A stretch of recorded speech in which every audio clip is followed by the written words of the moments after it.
अब अगर हमारे पास product of two quadratic polynomial इस फॉर्म में हो, जैसे यहाँ पे मैं लिखता हूँ एक जी एक्स प्लस वन, ठीक है, एक्स प्लस वन है, फिर एक्स प्लस टू है, एक्स प्लस थ्री है, ठीक है, और एक्स प्लस फोर है, और साथ हमारे पास प्लस या माइनस 120 है, ठीक है। चलें इस तरह कर लें। अब अगर आप देखें तो ये एक हमारे पास जनरल फॉर्म में अगर मैं लिख दूं तो इस फॉर्म ये वो फॉर्म है जी, एक्स प्लस ए है, यानी ए जो कांस्टेंट है वो डिफरेंट है, फिर एक्स प्लस बी है, बी कांस्टेंट डिफरेंट है, फिर एक्स प्लस सी है, फिर डी है, ठीक है, और हमारे पास माइनस वन प्लस या प्लस के कांस्टेंट कह लें, सिंपल, ठीक है, प्लस कांस्टेंट के ये फॉर्म है। जब इस फॉर्म में हमने फैक्टराइजेशन करनी होती है तो हम बेसिकली देखते हैं कि हम ऐसी दो टर्म्स का प्रोडक्ट लेंगे, यानी इसके अंदर हम क्या करेंगे, टू टर्म्स का हम प्रोडक्ट ले लेंगे। अब यहाँ पे हम ऐसी दो टर्म्स का प्रोडक्ट लेंगे जिनके कांस्टेंट का सम इक्वल हो, ठीक है। जैसे अगर मैं 1 और 4 को देख लूँ तो 4 + 1 5 हो जाएगा, और 2 और 3 को देख लूँ तो मेरे पास ये भी 5 हो जाएगा, यानी 1 + 4 = 2 + 3, so it will give me like 5 = 5, ये 5 = 5 आ जाएगा, ठीक है। अब ये हमने क्यों किया, बिकॉज अगर आप देखें हमारे पास एक फार्मूला है जो हमने शायद अभी हमने उसका जिक्र नहीं किया, x + a और x + b, ठीक है। अगर आपके पास इस तरह का फार्मूला हो, यानी इस केस के अंदर जब आप नंबर्स को मल्टीप्लाई करते हैं तो उनकी मल्टीप्लिकेशन के लिए हमारे पास एक खास फार्मूला है, वो क्या है जी, कि हम क्या करते हैं जी, x², उसके बाद हमारे पास आ जाएगा प्लस x × टू टर्म्स का, ये जो कांस्टेंट टर्म्स हैं उनका सम, और उसके बाद लास्ट में उनका प्रोडक्ट। अब हमने यहाँ पे जो 1 और 4 को और 2 और 3 को, यानी फर्स्ट को लास्ट से मल्टीप्लाई करा रहे हैं और सेकंड को थर्ड से करा रहे हैं, वो हम सिर्फ इसलिए करा रहे हैं ताकि जो हमारे पास सम वाली जो टर्म है, जो कोफिशिएंट होगा x का, वो भी इक्वल हो जाए। तो x का कोफिशिएंट इक्वल करने के लिए हमने ये इस तरह से मल्टीप्लिकेशन कराई है। तो अब बेसिकली हम क्या करने जा रहे हैं, हम x को मल्टीप्लाई कराने जा रहे हैं जी, यानी यहाँ पे अगर आप देखें तो x हमारे पास मल्टीप्लाई होगा, x + 1 मल्टीप्लाई होगा किसके साथ,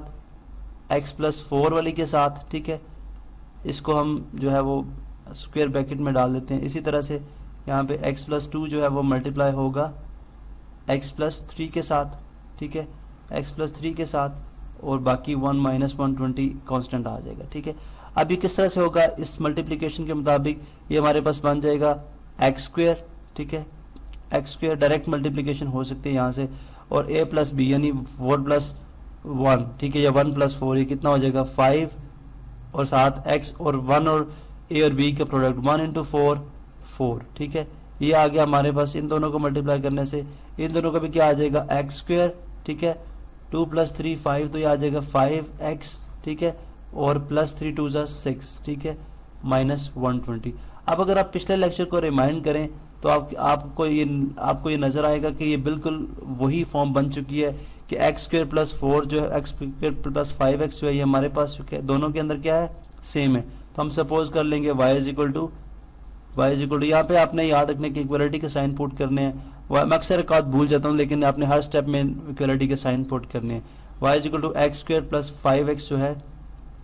वो आप जो है वो यहाँ पे सपोज कर लेंगे, और उसके बाद ये क्वेश्चन बिल्कुल वैसे ही आगे मूव करेगा जैसे हमने पिछले लेक्चर के अंदर बात की थी, ठीक है। अब ये तो होगी एक फॉर्म, यानी इसके अलावा एक और फॉर्म है जिसके अंदर क्वेश्चन हमारे पास आ सकता है, ठीक है। अब इसको आगे आप खुद से सॉल्व कर लेंगे, ठीक है।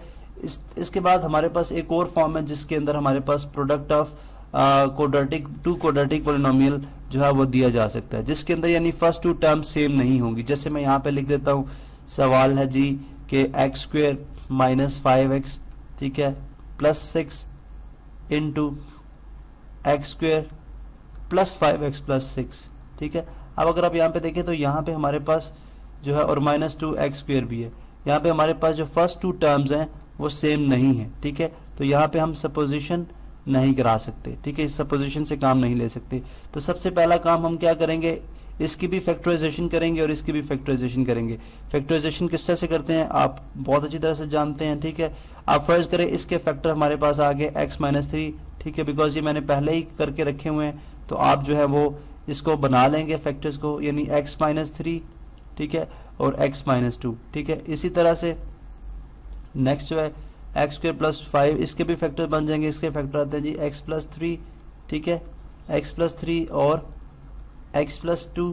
ठीक है, और उसके बाद फिर माइनस 2x स्क्वायर। अब नेक्स्ट इसको किस तरह से करेंगे? अब चूंकि अगर आप देखें हमने बोला था कि यहाँ पे हमने इस तरह से नंबर्स को लेना होता है कि उनका सम दोनों साइड्स पे इक्वल बने, ठीक है, और इस फार्मूले के मुताबिक हम जो है वो मल्टीप्लिकेशन करते हैं। अब इसी फार्मूले को ध्यान में रखते हुए, यानी अभी ये क्वेश्चन देखें तो ये क्वेश्चन बिल्कुल वैसा ही बन गया जैसा हमने ऊपर केस सॉल्व किए, ठीक है। अब अगर आप देखें तो हम करेंगे जी, अगर मैं इनको कंबाइन इस तरह से करूं कि x माइनस 2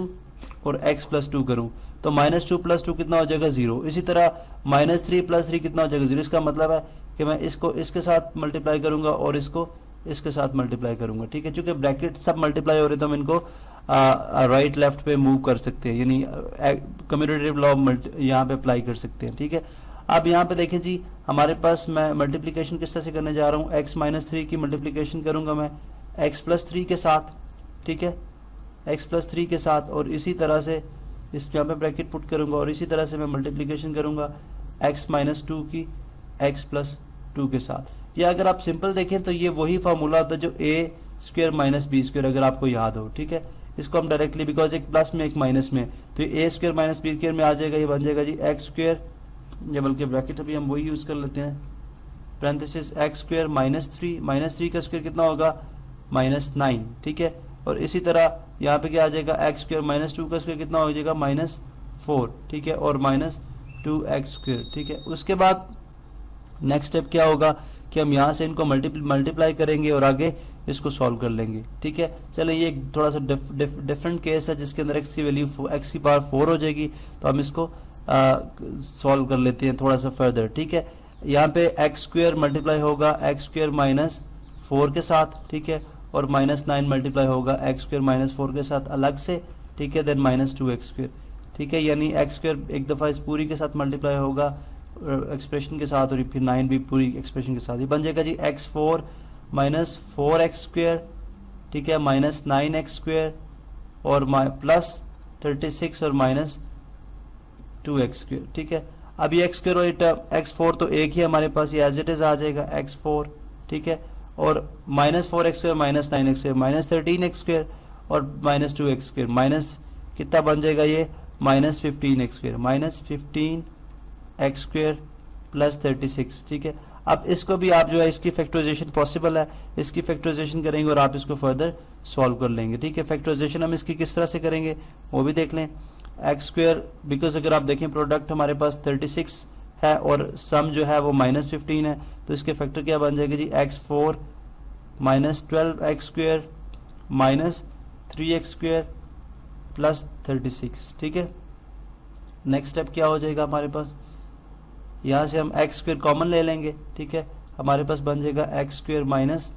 12, ठीक है, और यहाँ से माइनस 3 कॉमन आ जाएगा, यहाँ पे बन जाएगा x स्क्वायर माइनस कॉमन होने की वजह से प्लस भी माइनस हो जाएगा माइनस 12, ठीक है। तो हमारे पास आ जाएगा जी x स्क्वायर माइनस 3